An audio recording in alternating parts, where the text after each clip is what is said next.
جب یہ سن لیا تو کچھ تھوڑی تفسیر ان چیزوں میں بھی جان لینا ضروری ہے جو تفسیر کے ناقابل اعتبار ہیں. یہ تو قابل اعتبار ہے، یہ تو اتھینٹک ذرائع ہیں، مضبوط ذرائع ہیں، مسلم ذرائع ہیں. کچھ ایسے بھی ہیں جن کا کوئی اعتبار نہیں تفسیر کے اندر. آج کے اس زمانے میں ان کا جاننا بھی بہت ضروری ہے، اس لیے کہ آج تفسیر میں جو انتہائی لاپرواہی کی جا رہی ہے وہ ان ذرائعوں کو نظر انداز کرنے کی وجہ سے. جی تفسیر کے ناقابل اعتبار ماخذ میں سب سے پہلا ہے اسرائیلی روایات. یعنی اسرائیلی روایات کا مطلب ہے وہ روایات جو عیسیٰ علیہ السلام یعنی جو توریت انجیل جو کتابیں ہیں ان کتابوں سے جو روایات ہم تک پہنچی ہیں اسے اسرائیلی روایت کہتے ہیں. اسرائیلی روایت کے 3 درجے ہیں. پہلا درجہ ہے وہ روایات جن کی تصدیق قرآن اور حدیث میں کی جا چکی ہے، جیسے موسیٰ علیہ السلام کا جادوگروں سے مقابلہ کرنا، فرعون کا نہر میں غرق ہو جانا، یہ اسرائیلی روایت ہے. لیکن قرآن مجید نے اس کی تصدیق کی موسیٰ علیہ السلام کے جادوگروں سے مقابلہ کرنے کی. ایسے ہی حدیث نے بھی تصدیق کی. تو یہ وہ اسرائیلی روایات ہے جو سچی ہیں. اور کچھ اسرائیلی روایات وہ ہیں، دوسرا درجہ اسرائیلی روایات کا جو جھوٹی ہے، جیسے نعوذ باللہ سلیمان علیہ السلام کے بارے میں یہ اسرائیلی روایت ہے کہ وہ آخر زمانے میں بت پرست ہو گئے تھے. تو یہ جھوٹی ہے. کیوں جھوٹی ہے؟ اس لیے کہ قرآن مجید نے اس کی تکذیب کی ہے. قرآن مجید نے سلیمان علیہ السلام کے ایمان پر ہونے کی گواہی دی ہے، لہذا یہ جھوٹی ہو گئی. تیسرا درجہ اسرائیلی روایات کا یہ ہے جس کے بارے میں نہ قرآن مجید نے تصدیق کی نہ قرآن مجید نے تکذیب کی. یعنی نہ قرآن و حدیث نے انہیں سچا کہا نہ قرآن و حدیث نے انہیں جھوٹا کہا. تو اب یہ تیسرا درجہ ہو گیا. تو اس کے بارے میں نبی علیہ السلام نے فرمایا لا نصدق ولا نکذب، یعنی ہم نہ تصدیق کریں گے نہ تکذیب کریں گے، نہ سچی کہیں گے ان کو اور نہ جھوٹی کہیں گے. ایسی تمام روایات کے سلسلے میں علماء نے فرمایا کہ ایسی روایات کو بیان کرنا جائز تو ہے، لیکن ان روایات سے کوئی اسلامی حکم نکالنا، کوئی مسئلہ نکالنا یہ بالکل غلط ہے اور ان روایات کا بیان کرنے کا کوئی فائدہ بھی نہیں. تو یہ اسرائیلی روایات ہیں جن کا تفسیر میں کوئی اعتبار نہیں. بہت سارے مفسرین جن کی تفسیریں قابل اعتبار بھی ہیں، لیکن بعض موقعوں پر پچھلے علماء نے بیان کی تھی، اس وجہ سے اسرائیلی روایت کو بھی نقل کر دیا ہے بعض جگہوں پر. اور بعض علماء نے اس کی وضاحت بھی کر دی ہے کہ یہ اسرائیلی روایت ہے.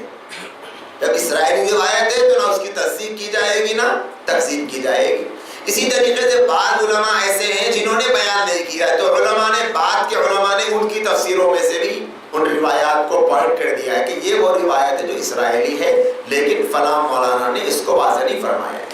تو اسرائیلی روایت کا یہ حکم ہے کہ جن کے بارے میں قرآن و حدیث نے اس کی سچائی کو اس کو قبول کیے کریں گے، اور جن کے بارے میں قرآن و حدیث نے ان کو جھٹلایا ان کو جھٹلائیں گے. اور تیسرا وہ درجہ کہ جن کے بارے میں قرآن و حدیث کا یہ حکم ہے کہ نہ اس کو قبول کیا جائے گا اور نہ اس کو جھٹلایا جائے گا. جیسے مثال کے طور پر سورہ کہف میں جو واقعہ ہے اصحاب کہف کا کہ لوگوں کی تعداد کتنی تھی، تو مختلف اس میں اقوال، 5 لوگ تھے، 6 لوگ تھے، 7 لوگ تھے، 8 لوگ تھے، 9 لوگ تھے. تو اللہ تبارک و تعالیٰ نے مختلف اقوال بیان فرمائے. فلاں کہتے ہیں کہ کچھ تھے. تو اللہ تبارک و تعالیٰ نے ان آیات میں اسرائیلی روایات پر اعتماد کرنے کا جو طریقہ ہے وہ بتایا ہے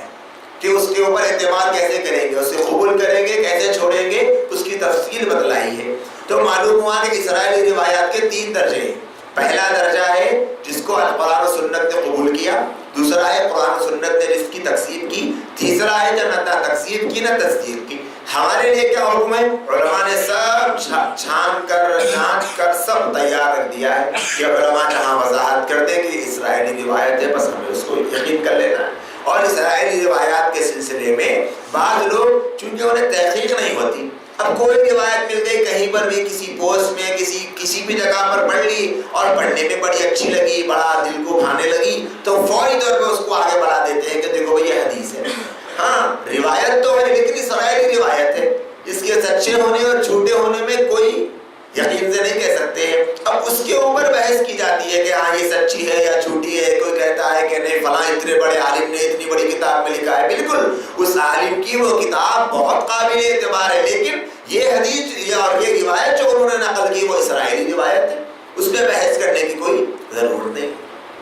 اور دوسرا جو سبب ہے تفسیر میں ناقابل اعتبار جو ذریعہ ہے وہ ہے صوفیہ کرام کی تفسیر ہے. یعنی جو صوفیہ کرام ہوتے ہیں جن کے اوپر اللہ تبارک و تعالیٰ کی یاد کا غلبہ ہوتا ہے، جب وہ قرآن کی تفسیر کرتے ہیں تو تفسیر کرتے کرتے قرآن کی بعض تفسیروں میں بعض آیات کے ضمن میں اپنی طرف سے کوئی ایسی بات کہہ دیتے ہیں جو علماء نے جس کی تفسیر نہیں کی تھی. حالانکہ ان صوفیہ کرام کا یہ ذہن نہیں ہوتا کہ جو تفسیر ہم کر رہے ہیں یہی قرآن کی تفسیر ہے، اور جو علماء نے کی ہے اس کا انکار کرتے ہیں، بلکہ وہ اصل تفسیر تو اسی کو مانتے ہیں جو علماء نے بیان فرمائی، لیکن اپنی طرف سے بھی یہ قول نقل کر دیتے ہیں. تو اس کے سلسلے میں علماء نے یہ حکم بیان فرمایا کہ اگر ان کے بتائے گئے اقوال قرآن و سنت کی روشنی میں قرآن و سنت کے مطابق ہے تو قبول کیے جائیں گے، اور اگر ایسے ہیں کہ قرآن و سنت سے ٹکراتے ہیں تو اس کو قبول نہیں کیا جائے گا. تو بعض علماء کی بعض تفسیروں میں بہت سارے صوفیہ کرام کے اقوال بھی آ جاتے ہیں، لیکن جو علماء نے بعد کی کتابوں پر محنت کی انہوں نے ان میں بھی چھان پٹک کر اس کو اچھے انداز میں مرتب کر دیا ہے. اور تیسرا جو سبب جو ناقابل اعتبار ہے تفسیر میں وہ ہے تفسیر بالرائے. یہ بہت بڑا سنگین مسئلہ ہے. اللہ کے رسول صلی اللہ علیہ وسلم نے ارشاد فرمایا جو قرآن مجید کے بارے میں کوئی بھی بات کہے، من قال فی القرآن، جو قرآن مجید کے بارے میں کوئی بھی بات کہے اگر وہ سچ بھی کہے گا تب بھی اس کا ٹھکانہ جہنم پر ہے. اگر کوئی قرآن مجید کے بارے میں کوئی ایسی بات کہے جو سچی ہو، صحیح تفسیر کر رہا ہے، صحیح معنی بیان کر رہا ہے اپنی طرف سے اپنی رائے سے، اور وہ سچی ہے تب بھی وہ گمراہ ہے، تب بھی اس نے غلطی کی، تب بھی اس کا ٹھکانہ جہنم بنے گا. اسی کو علماء کہتے ہیں تفسیر بالرائے، یعنی اپنی رائے سے تفسیر کرنا. اپنی رائے سے تفسیر کرنا یہ بہت بڑا سنگین گناہ ہے اور بہت بڑی غلطی ہے. جب انسان اپنی رائے سے تفسیر کرنا شروع کر دیتا ہے تو پھر گمراہی کے اسباب پیدا ہو جاتے ہیں. اور قرآن مجید میں اسلاف نے، اکابرین نے، امت کے علماء نے، جمہور نے، جتنے لوگوں نے قرآن مجید کے جو معنی بیان کیے سب کو ہٹا دے جاتے ہیں، کیونکہ درمیان میں وہ رکاوٹ بنتے جائیں گے. اس وجہ سے تفسیر بالرائے کا سلسلے میں بہت زیادہ احتیاط کی ضرورت ہے. آج بھی کتنے ایسے لوگ ہیں جو سوشل میڈیا پر اور کئی قسم کے میڈیا جو آج زمانے کی ضرورت بن چکے ہیں، اس میں وہ لوگ تحریر کے ذریعے سے، تقریر کے ذریعے سے، پوسٹ کے ذریعے سے قرآن کی ایسی آیات کی من گھڑت تشریحات کرتے ہیں، اپنی طرف سے ایسے معنی پہناتے ہیں قرآن مجید کی آیات کو کہ جن کا کوئی سر پیر نہیں ہوتا.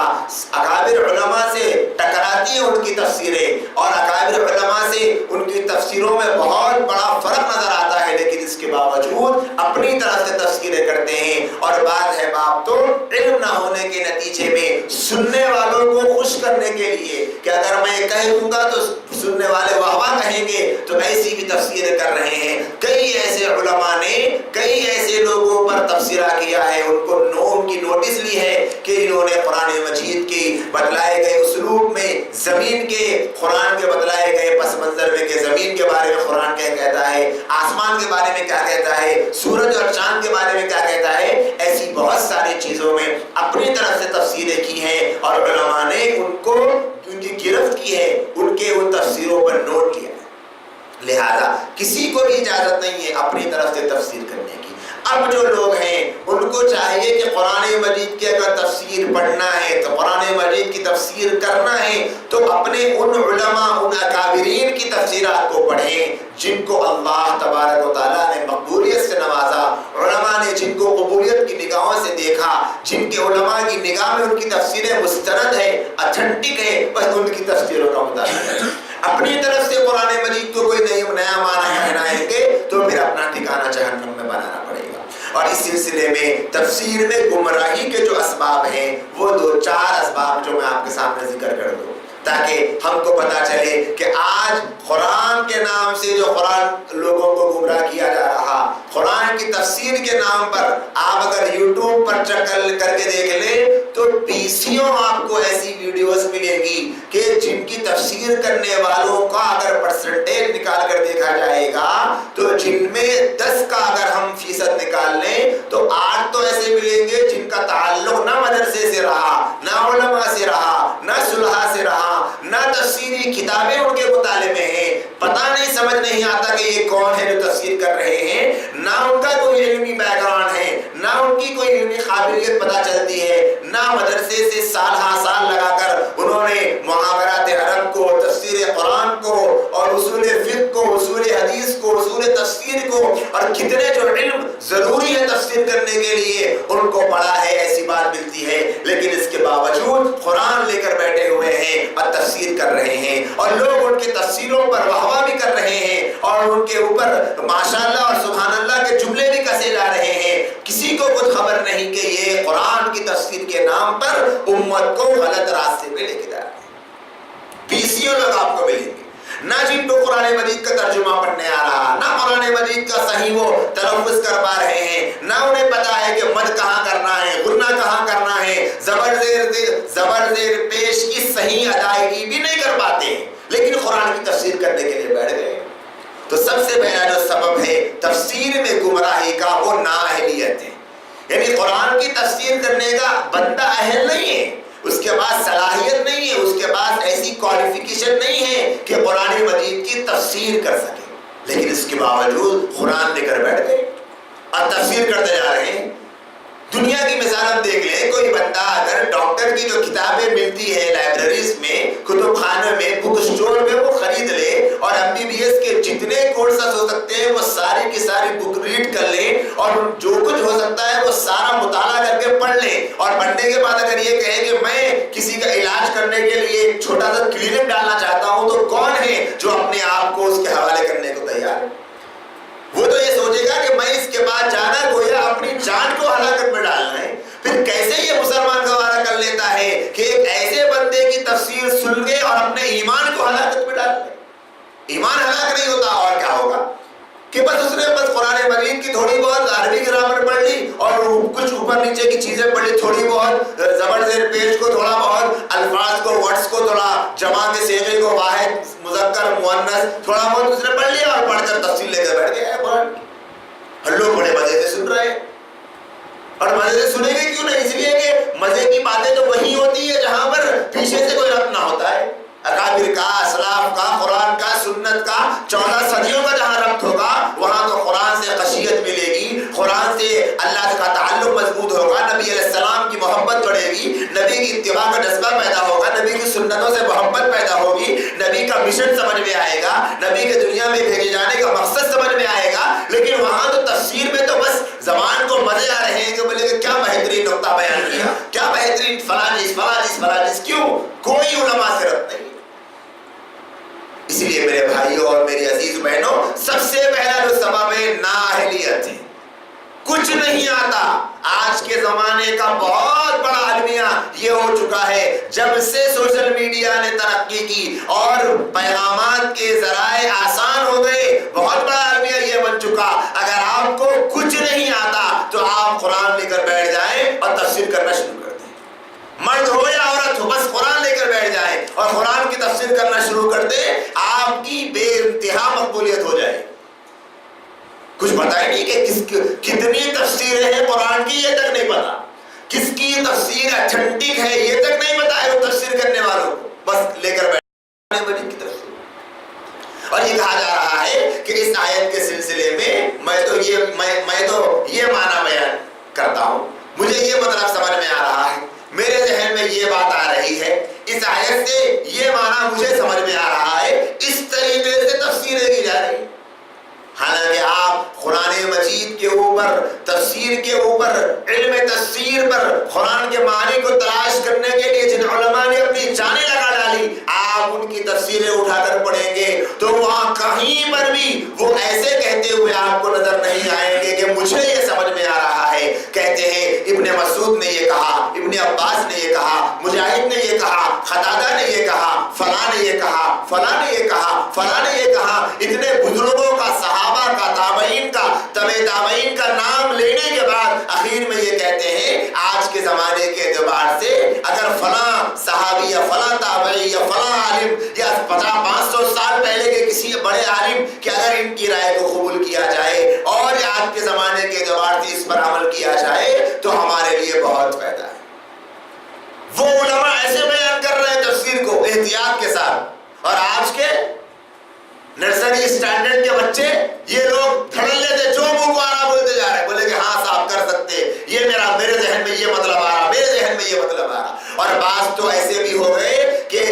عوام نے جب سے اپنے ہاتھ میں تفسیر قرآن کا بیڑا اٹھا لیا ہے، اتنا آسان کر دیا گیا کہ لوگ 4 لوگوں کی جماعت بنا کر گھیرا لگا کر ٹیبلوں پر اور بڑے بڑے کانفرنس ہال میں بیٹھ کر قرآن پڑھ کر ایک ایک سے پوچھا جا رہا کہ میں نے اس آیت کا یہ مطلب سمجھا، آپ کہو آپ نے کیا سمجھا، آپ کہو آپ نے کیا سمجھا، آپ بتاؤ آپ نے کیا سمجھا، آپ بتاؤ آپ نے کیا سمجھا۔ پھر 10 12 15 لوگوں کے مطلب کو ایک جگہ جمع کر کے یہ نتیجہ نکالا جا رہا کہ ہم 15 لوگوں میں سے سب سے اچھا مطلب فلاں صاحب نے سمجھا ہے۔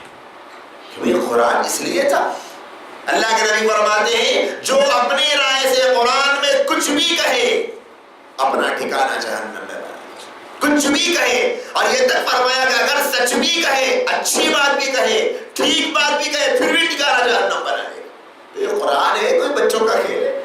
قرآن جیسی عظیم الشان کتاب جن کے لیے صحابہ نے جانیں کھپا ڈالی، لوگ سمجھ رہے ہیں کہ ایک کیمرہ لے کر بیٹھ جائے اور بڑی آسانی سے ہم تفسیر کر سکتے ہیں۔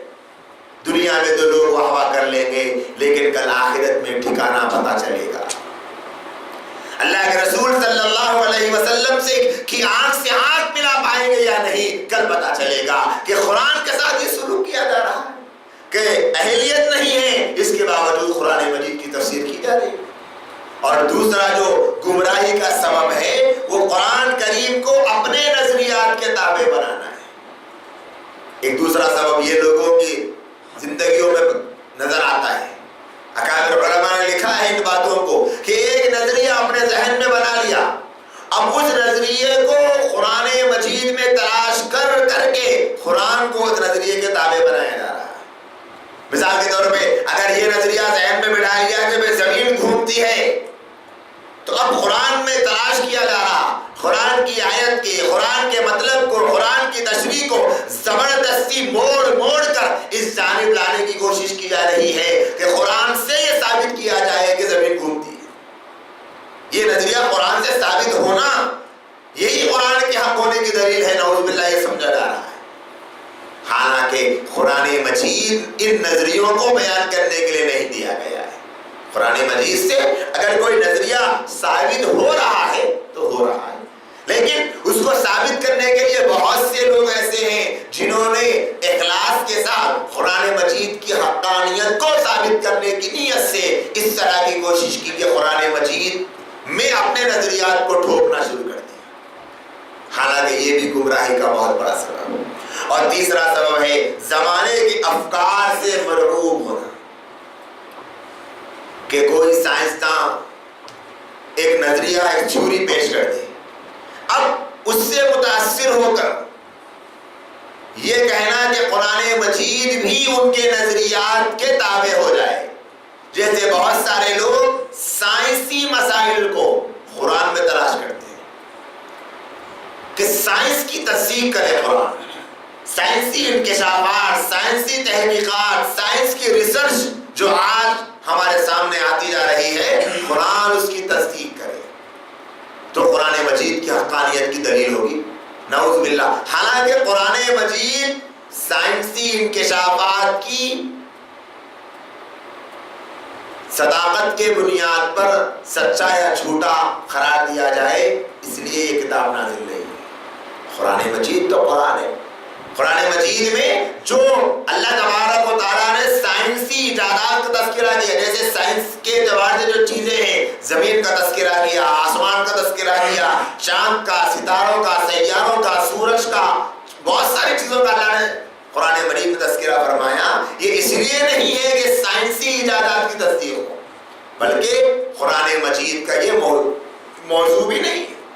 کہیں پر اللہ تبارک و تعالیٰ نے ضرورت سمجھی تو ذکر کر دیا، اپنی مخلوق کا ذکر کر دیا تاکہ قرآن پڑھنے والے فائدہ اٹھا لیں. لیکن لوگ زمانے کے جو افکار ہیں، زمانے کے جو سائنسدانوں کی ایجادات ہیں اور ان کی ریسرچ سے مرعوب ہو کر کہ لوگوں نے اتنی ترقی کر لی اور قرآن خاموش کیوں ہے، ہم قرآن سے ثابت کریں گے. اور بہت سارے لوگ سائنسی ایجادات کو قرآن میں تلاش کرنے کی چکر میں گمراہی کے دہانے پر کھڑے ہوئے ہیں. بہت سارے ایسے بھی گزرے ہیں جو بڑے بڑے سمجھدار تھے لیکن انہوں نے سائنسی ریسرچ سے مرعوب ہو کر قرآن میں تحریف کر دیا. بعض تو ایسے بھی ہیں جو اپنے آپ کو، اپنی علمی صلاحیت کو لوگوں کے سامنے پیش کر کے اپنی علمی قابلیت کا لوہا منوا چکے تھے لیکن انہوں نے سائنس سے مرعوب ہو کر کئی قرآن مجید کے بتائے گئے حقائق کا انکار کر دیا. جیسے قرآن مجید کا ایک بیان کیا ہوا نظریہ کہیے یا پھر یقین ہمارے اعتبار سے ہمارا جو ایمان ہے، ہمارا جو عقیدہ ہے معجزے کا، سائنسدانوں کو یہ نظریہ اور یہ تھیوری سمجھ میں نہیں آئی. ان لوگوں نے اس کا انکار کر دیا کہ معجزہ کوئی چیز نہیں ہے. وہ لوگ یہ کہتے ہیں کہ جیسے انسان کی زندگی میں جو چیز ہو رہی ہے بس وہی ہوگی، انسان کی عقل سے ہٹ کر کوئی چیز نہیں ہو سکتی. معجزے کا انکار کر دیا. تو بعض ایسے لوگ جنہوں نے اپنی علمی صلاحیتیں لوگوں کے سامنے پیش کی، ان سے مرعوب ہو کر انہوں نے بھی اس کا انکار کر دیا. اور جیسے سائنسدانوں نے بہت سارے ایسے گزرے ہیں جنہوں نے جنت کا انکار کر دیا، جہنم کا انکار کر دیا، میزان کا انکار کر دیا. یہاں تک کہ حضرت آدم علیہ السلام کا جو واقعہ ہے ابلیس کے سجدہ نہ کرنے کا اور جناب ابراہیم آدم علیہ السلام کے جنت سے نکالے جانے کا، اس واقعے کا انکار کر دیا، یہ کہہ کر کہ یہ واقعے بس مثالیں ہیں، یہ خیالی باتیں ہیں، اس کی کوئی حقیقت نہیں ہے، یہ کیسے ہو سکتا ہے، ایسی باتیں. اور اسی طرح حضرت ابراہیم علیہ السلام نے کو جو آگ میں اللہ نے ڈالا تھا،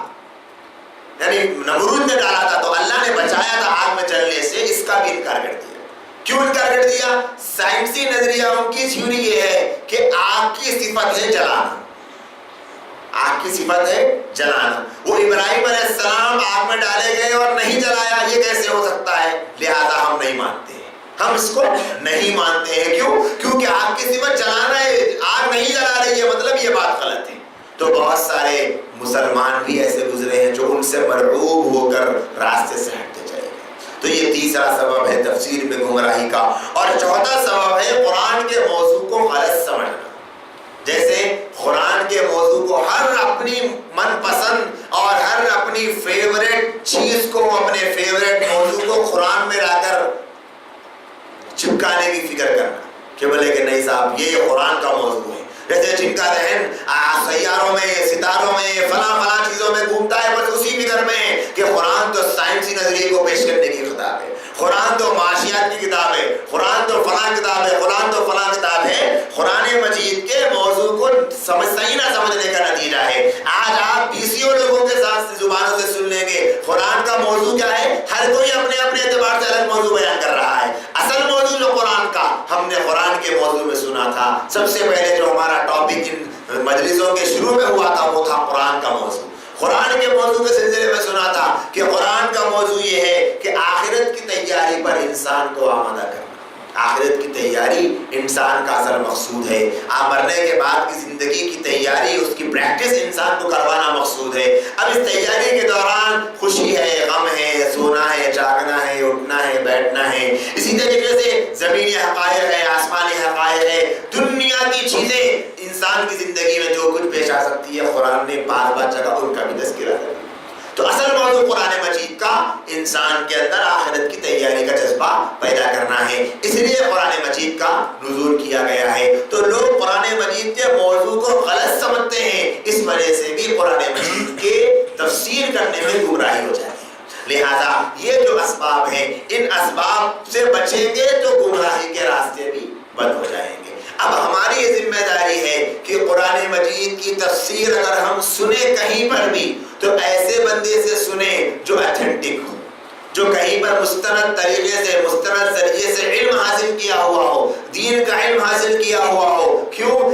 کہ قرآن کی تفسیر کرنے کے لیے بہت بڑا مسئلہ یہ ہے کہ انسان کو اپنی طرف سے بولنے کو بہت جی چاہتا ہے. بہت چیز چاہتا ہے، چونکہ اگر مطالعہ نہیں ہوگا قرآن مجید کے سلسلے میں صحابہ کے، نبی علیہ السلام کے حدیث سے، سنت سے، تابعین سے، تبع تابعین سے مرویات جو ہے وہ نہیں ہوگی تو اب کیا بولے گا لوگوں کے سامنے؟ اپنی طرف سے کچھ نہ کچھ بولتا جائے گا۔ اس وجہ سے جو عالم ہوگا، جس کے اندر خشیت ہوگی، اللہ کا خوف ہوگا، تو وہ بندہ اللہ سے ڈر کر اپنے اکابرین، اپنے اسلاف، اپنے جو گزرے ہوئے علماء ہیں جنہوں نے قرآن کی تفسیریں سینکڑوں کی تعداد پہ لکھی ہے، ان کی تفسیرات کو ہی بیان کرے گا۔ اور میں یہ نہیں کہنا چاہتا ہوں کہ صرف عالم ہی کو حق ہے قرآن مجید کی تفسیر کرے، بلکہ اگر کوئی بندہ ایسا ہے کہ جو قرآن مجید کو اپنے جو علماء اور اکابرین نے، یوں سمجھیے آپ کے دو قسم کے لوگ ہوں گے قرآن کی تفسیر کرنے والے۔ پہلے وہ لوگ ہیں جو قرآن مجید کی تفسیر اپنی طرف سے کر سکتے ہیں، یعنی جن کی اتنی صلاحیت ہے، کوالیفیکیشن ہے، جن کے یہاں ضروری علم کا پر عبور ہے کہ جو قرآن اصول تفسیر سے، اصول فقہ سے، اصول حدیث سے، اور اسی طریقے سے عرب کے محاورات سے، اور بہت ساری جو چیزیں قرآن مجید کی تفسیر کے لیے ضروری ہے ان کا علم رکھتے ہیں۔ تقریباً 8-10 ایسے علم ہیں جن کا علم ضروری ہے تفسیر قرآن کی، تو ایسے لوگ ان کو حق ہے کہ وہ قرآن کی تفسیر کر سکتے ہیں۔ اکابر علماء کے، صحابہ کے اقوال بیان کرتے ہوئے کہیں کسی آیت کے ضمن میں وہ اپنی علم کی روشنی میں بھی کوئی نقطہ بیان کر دے، کوئی مسئلہ ثابت کر دے، ان کو حق ہے۔ اور دوسرا وہ طبقہ ہے جو قرآن مجید کی تفسیر کرنے کا اہل نہیں ہے، لیکن وہ اپنے علماء، اپنے اکابرین، اپنے اسلاف کی تفسیروں کو دیکھ کر نقل کرتا ہے، بس ان کو دیکھ کر سناتے ہیں کہ بھئی فلاں عالم نے، فلاں مفتی نے، فلاں مفسر نے کہ اس آیت کے ضمن میں اس کو بیان کیا، یہ بیان کیا، اس آیت کا یہ فائدہ ہے، اس آیت سے ہمارے زندگی میں یہ اسباق حاصل ہوتے ہیں، اس آیت سے ہمارے لیے جو کچھ بھی وہ بیان کرے اپنے علماء، اپنے اکابرین کی تفسیرات کو دیکھ کر بیان کرتا ہے۔ تو اب اس میں عالم ہوگا اور مدارس کے اور علمی مضامین کو پڑھ کر اور علمی صلاحیت اس کی ہوگی تو بہت فائدہ ہوگا اس سے سننے میں، وہ بھی دوسروں کو دیکھ کر نقل کر رہا ہے، لیکن نقل کرنے میں بھی عقل ہوگی اس کے پاس۔ اور ایک ہے کہ جو نقل کر رہا ہے عالم تو نہیں، مدرسے سے تو نہیں فارغ ہے، لیکن ان کی صلاحیت ایسی ہے، تقویٰ ہے، اور اپنے اکابرین کی، اپنے علماء کی تفسیر کو دیکھ کر ہی سنا رہا ہے کہ بھئی قرآن مجید کی تفسیر کو دیکھ کر ہی پڑھ رہے ہیں، لوگوں کو سنا رہے تاکہ لوگ فائدہ اٹھا لیں۔ تو ایسے لوگ بھی قابل مبارکباد ہیں کہ کام اچھا کر رہے ہیں، ان کے یہاں تقویٰ ہے اور وہ اپنی طرف سے نہیں کہہ رہے ہیں تو غلط بات کا امکان نہیں ہوتا کہ میں دیکھ کر پڑھ کر سنا رہے ہیں۔ تو معلوم ہوا کہ اگر کوئی بندہ ایسا ہے جو صاحب تقویٰ ہے، جس کا علم، جس کا تقویٰ اللہ کے ساتھ میں تعلق ہے، اور وہ چاہتا ہے کہ ہم تفسیر قرآن کو جو اپنے ساتھیوں کے درمیان میں شیئر کریں اور اپنے علماء کی تعلیمات کو زندہ کریں، اکابرین کی بتائی گئی تفسیرات کو زندہ کریں، تو اس کے کرنے کی بھی اجازت ہے، لیکن شرط یہ ہے اپنی طرف سے کچھ نہ کہیں، اپنے جو اکابر علماء ہیں ان کی تفسیرات کو دیکھ کر ہم لوگوں کے سامنے بیان کریں۔ ہاں، تیسرے وہ لوگ ہیں جو نہ تو اکابرین کی تفسیرات کو دیکھتے ہیں، نہ تو ان کے یہاں صلاحیت ہے، لیکن بس لے کر بیٹھ گئے اور تفسیر کرتے جا رہے ہیں اللہ کے قرآن مجید کے ساتھ، جو من میں آیا وہ مطلب، جو من میں آیا وہ معنی، اور لوگوں کو خوش کرنے والے مطالب، اور بعض لوگ اسرائیلی روایات کو ادھر سے اٹھا کر لا کر قرآن مجید کے ضمن بیان کر رہے ہیں۔ تو ایسے لوگوں کو چاہیے کہ وہ اپنا محاسبہ کرے، بندے تو خوش ہو جائیں گے لیکن مولا کے سامنے کیا جواب دیں۔ لہذا آج بس یہ چند باتیں تھیں، آج کا یہ ہمارا موضوع مکمل ہو گیا، اور اس کے ساتھ ساتھ جو ضروری قرآن مجید کے علوم کی بحثیں تھیں وہ بھی آج مکمل ہو گئی۔ سب سے پہلے ہم قرآن مجید کے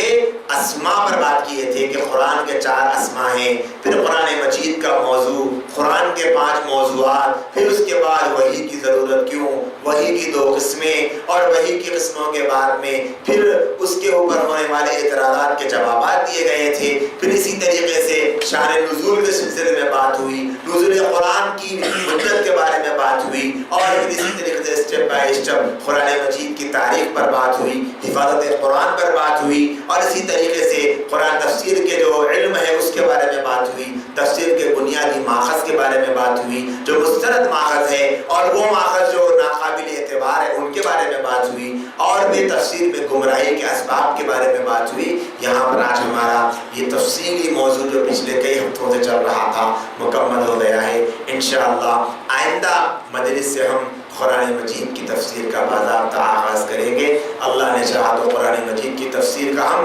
باضابطہ آغاز کریں گے. اللہ پاک سے دعا ہے اللہ تعالی ہم تمام کی ان مجلسوں میں شرکت کو قبول کرے، اور جو کچھ ہم نے اپنے انداز میں ٹوٹی پھوٹی محنت کے ساتھ کوشش کر کے ان کو سمیٹنے کی کوشش کی ہے، سمجھنے کے لیے مذاکرہ کیا ہے، اللہ ہم تمام کو ضروری باتیں سکھا دے اور قرآن کے سے صحیح معنی میں فائدہ اٹھانے والوں میں ہمارا شمار فرمائیں. وآخر دعوانا الحمدللہ.